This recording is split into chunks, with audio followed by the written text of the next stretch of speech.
Episode 8. Welcome back to another episode at Consciously Evolving Enterprises. As always, I am your host, Mr. Ryan Dillon Brassington. A quick introduction. Okay, so this is a series of true short stories where we have been exploring the scary paranormal happenings caused by unfortunate domestic events in the family home. These are all freaky stories of survival in a domestic violent haunted home, from the memories of people that with lived experiences and have been kind enough to share their events and stories with us. Some seeking to find a common connection to verify the truth, others tell their truth to find healing, to heal that inner child, and reconcile with a past long avoided, push away and shut down.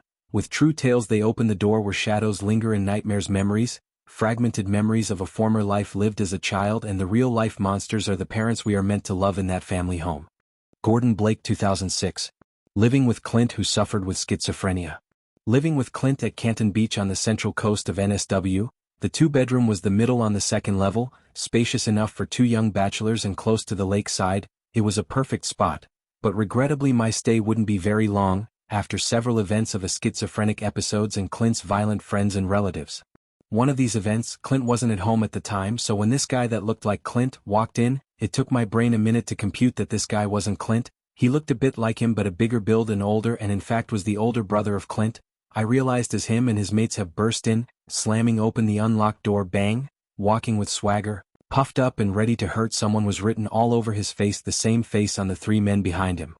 He announced himself, "I'm Clint's older brother blah blah blah," and then reason he was here, informing this guy named Rash that he has overstayed his welcome.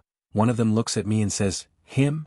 Clint's brother points at me and says to his mates, Nah, not this guy, that's my brother flatmate," all there to force this guy Rash out, the homeless guy, laying on the lounge room floor, and in fact overstayed his welcome.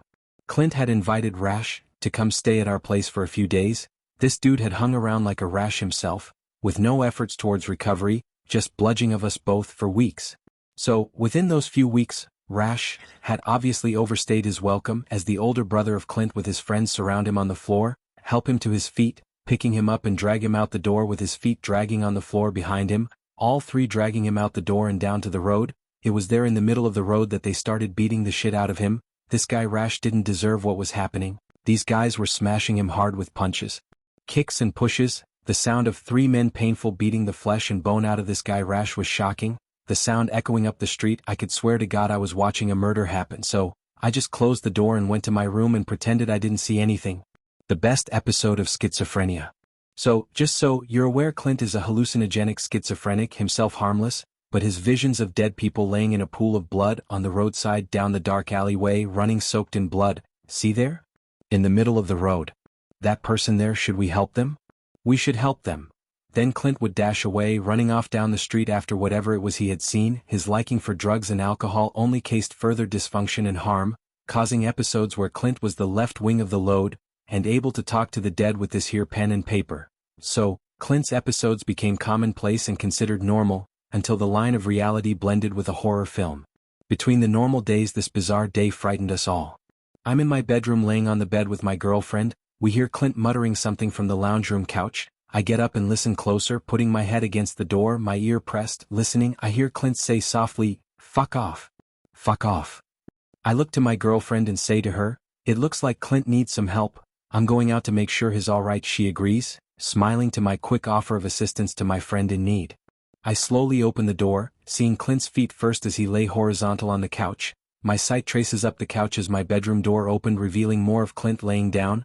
I see his torso, arms folded across his chest, his head tilted back, looking up, pushing back into the couch, his head squished into the arm side corner as he looked up in fright, again stating, "Fuck off."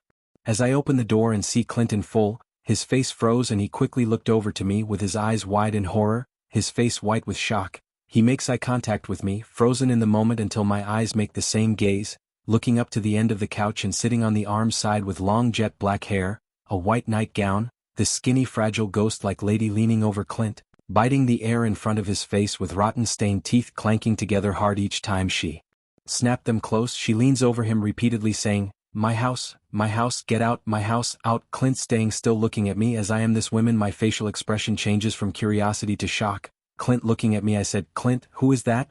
As soon as asked, Clint sat up and slid across the couch, confirming for us both that what he is seeing I am too. This shit is real, in reality, in our house in the midnight hour, that there in fact and is for real. there isn't fucking old lady in a nightgown and looking like death leaning over you while you're sleeping on the couch. I don't know, man. She came from nowhere, Clint cries out with tears running down his cheeks. I look back over to this lady sitting on the end of the couch and I asked her, excuse me. Who are you? She mutters back with a drunken tone and slur, my name is and I live here. I said, and look around, is there anything that is yours? She replies with anger and a rusty husky snap, no. I then say to her calmly, well, can you tell me what number unit do you live in? With the same husky angry snap, 19, she answers. Staying calm, I reply, okay, and that's directly under us down the stairs. Can walk you down? She agrees with a nod of her head. I get close to her and the smell of port, whiskey and brandy oozed out from every pore. Her breath was fatal, death waiting to happen. As we made our way out the door, down one flight of stairs, linking arms turn, making our way down the second set of stairs, a few steps down and just a few more to go. Somehow her legs, both legs lifted from under her at the same time, both legs pulled out from under her as gravity take hold. Her torso gave weight to her upper half to hit the step hard with her ass taking the blow. Honestly, there was no way to hold her as her entire body fell with force. A smack bang. Oh shit, I say, looking up to see Clint looking over the balcony with big wide possum eyes, shacking at the knees, staring over at me now, helping and up and into her apartment. I asked if she needed any more help, but my offer was rejected. The next day I awoke to find Clint at the front door, sniffing the air. Clint then started claiming he could smell her dead, rotting body. I told him body rot doesn't kick in for at least 7 days. Clint went away for a few days, staying at the Parm farm for 3 weeks. Many years after I had my own rental house. Growing up I was no stranger to paranormal activities, but after living with Clint years before, there was a fine line between seeing the unbelievable and believing the unbelievable, where reality was torn away from the individual in an episode of schizophrenia. After some time in this rental home, I begun to think maybe it was all in my head and I am just as delusional as my old mate Clint from back in the day. The haunted beach house on Bay Road. The Bay Road house was a perfect spot. Living there from 2019 to 2023, the house was literally a bay road away from the beach, having the everything just down the street. The beach town was small and local to everyone and the rent was cheap enough, so we always had fun. The 2-bedroom beach shack has only the kitchen upgraded since 2002. The walls of salt-coated paint peeling with sense of carelessness as this is my home, plus it had a bathtub, the toilet out the back door and between the back wall and thin layer of corrugated aluminum that was misaligned with the concrete slab below, painted an appealing yellow with the grass from outside growing in. Still I felt it was a luxury to live there. Until it came to be I was no longer living alone in my beach shack, haunted by an entity or two. The house always had that older spooky vibe, with its odd placed doors between rooms and oddly placed dividing walls, walkways lacking natural light, a lounge room without windows and a sunroom with windows you could open and sell ice blocks to passers-by in the summertime. They were that huge and close to the pathway, old and a real beach shack, but after a summer storm with purple lightning rolled in, landing with the forces of nature, rain, wind, electric fire hit the earth, the rolling thunder roaring with an engulfing bass shacking the ground below, the sound of a wind-charged static ball full of purple electrical charging down the street like a charging bowling. A boom, kaboom, rumbling, crackling, popping electrical ball comes rolling up the street, larger as it gets closer, roiling with power and force, alive with energy. This ball comes charging past the house as I stand there, watching on with the door wide open. The rolling bass thunder shook the house so hard the windows wobbled with the vibration. The purple storm races past, leaving destruction in its wake, and from that day my house had changed. The increasing events of paranormal events kept rising and rising to the point I questioned my sanity and requested a friend stay for a week or two to be a witness to the spooky shit happening around me. Since the storm I have had the random sound of stomping feet, the sound of running playful children, the sound thudding with bass through the house as it travels with a heavy pace, chasing thuds and patters of a pair of siblings running from the kitchen to the lounge room doorway, then disappearing, not a sense of stopping but suddenly fading, like they were lifted from the ground as they entered the doorway. The first few times I truly had expected to have 2 children, crazed siblings, come running through the house while I sat on the couch watching TV.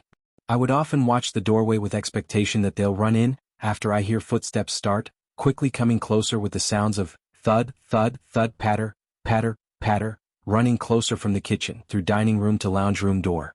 So, my friend Shano come to stay after visiting at my request. While over we sat in the lounge room talking, and with disbelief Shano hears the footsteps come running. Like me, he expected children to come running in. His was in shocked when they didn't and could only say, "What the fuck, man?" Looking at me with his legs lifted up of the floor in reaction to move away to prevent the kids from tripping over his legs as they come running past.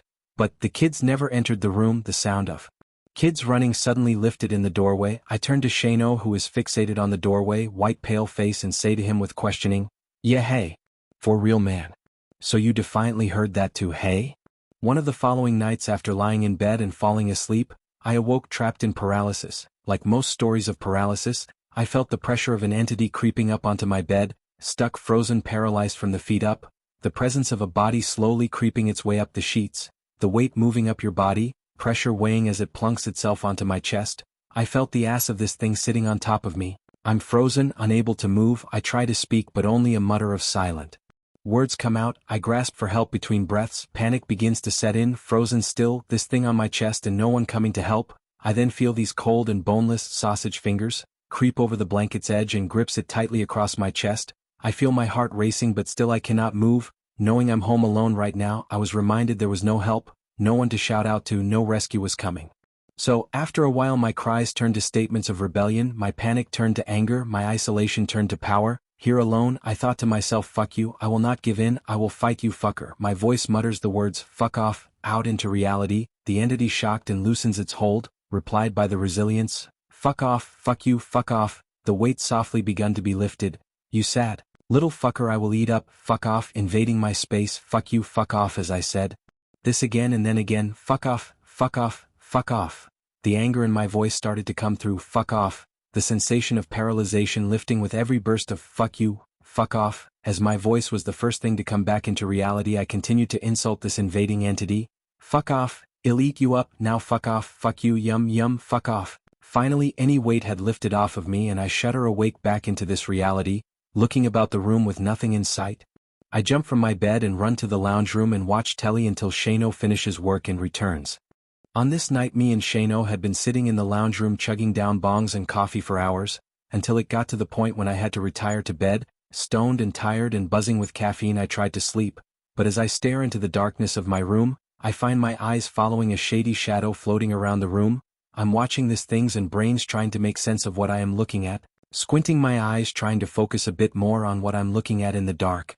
This shady shadow begun to take shape and dance around my room, a shady black silk material dancing, up, down, left to right across the room. Still I try to focus, my brain discombobulated at the sight. I lean in closer to try to make sense. This thing leaps toward me, submerging my head in pure darkness, blind from any indicators my eyes were even open.